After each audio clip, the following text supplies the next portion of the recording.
The Velveteen Rabbit. A soft and fluffy velveteen rabbit lived in a toy box in a boy's room. Each day, the boy opened the toy box and picked up the velveteen rabbit. The velveteen rabbit felt as happy as the boy. And then new, brighter toys came into the toy box. They had special tricks. Some could move when the boy pushed a button, and others bounced high. The velveteen rabbit had no special tricks or buttons, and after a while, the boy started to choose the other new toys. At night, when the toys were back in the toy box, the other toys talked with pride about the fine things they could do. The velveteen rabbit was quiet. There was not much to say. The only other toy in the toy box that was soft and fluffy, like the velveteen rabbit, and could not do any fancy tricks, was Cowboy Horse. Cowboy Horse was old and most of his fur was worn away. And Cowboy Horse said to the velveteen rabbit, "Do not listen to the rest of them. Soft toys like us are really the lucky ones. We get loved the most, and when soft toys get loved enough, we can become real." "What do you mean real?" said Velveteen Rabbit. "Being real is the best," said Cowboy Horse. "You can move when you want, and when you are real, if you are loved, you can show your love back." One day, Nana, who took care of the boy, blew open the lid of the toy box, and she said in a busy tone, "Oh dear, that walking doggy is missing. I must find something else for the boy." In a second, the Velveteen Rabbit was plopped down onto the bed with the boy. And this began another happy time for Velveteen Rabbit. Each night, the boy would hold the Velveteen Rabbit close in his arms, and in the morning, the boy would show the Velveteen Rabbit how to make rabbit holes under the sheets. If the boy went outside to a picnic or to the park, the Velveteen Rabbit would come with him.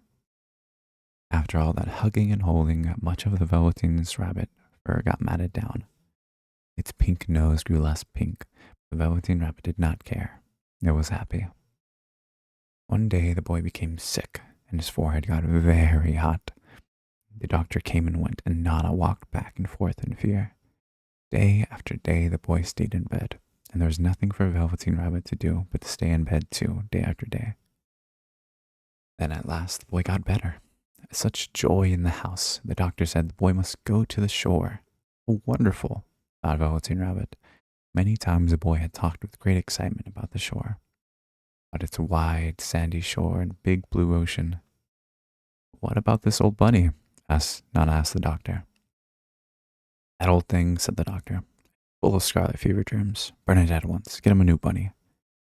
The Velveteen Rabbit was thrown into a sack along with the boy's bed sheets and old clothes, and a lot of junk. The sack was carried to the backyard, and the gardener was told to burn the whole thing. But the gardener was too busy picking the beans and peas before nightfall, so he left the sack behind. "I will take care of it tomorrow," he said. The sack was not tied up at the top, and the Velveteen Rabbit fell out. The next day, when the gardener picked up the sack to take it away to be burned, the Velveteen Rabbit was not in it. Then it started to rain. The Velveteen Rabbit felt sad.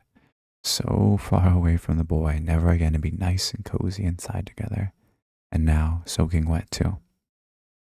A tear fell from Velveteen Rabbit's eye over his cheek, and it plopped onto the grass. All at once, at the spot where the tear fell, a flower grew up, and the bud of the flower opened, and inside was a tiny fairy. "Little Rabbit," said the fairy, "do you know who I am?"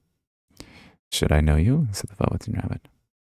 "I'm the fairy that takes care of the toys that are well loved," said the fairy. By then, the Velveteen Rabbit was shabby and frayed, and the boy had loved off all of its whiskers. The pink lining in the ears had worn into a light gray. Its dark brown spots, once fresh and bright, were now faded and hard to see. "It is time for me to make you real," said the fairy. "I think I remember real," said Velveteen Rabbit. "What was it that Cowboy Horse had said?" "Ah, yes. When you are real, you move when you want to move, and if you are loved, you can love back." With one touch of the fairy's wand, the Velveteen Rabbit felt different, tickly all of a sudden. Its two legs that had always been sewn together tight could move apart. A fly landed on Velveteen Rabbit's head, and it was itchy, and as quick as a wink, that foot was up at the Velveteen Rabbit's head to shake it away. "So this is being real. I can move when I want to move." "I'll show you some new friends," said the fairy. And the fairy took the Velveteen Rabbit to where several rabbits ran and hopped about, and soon they were all great friends. Time went by, and the boy came back from the shore, all better now. One day, the boy went to the backyard to play. From the trees nearby, a few rabbits hopped out. One rabbit was brown all over, and another one was white. The third rabbit was brown with spots that were still darker brown, but most of them faded, and that rabbit hopped up close to the boy. And the boy thought, why, this rabbit looks just like my old bunny that was lost when I was sick. I love that bunny.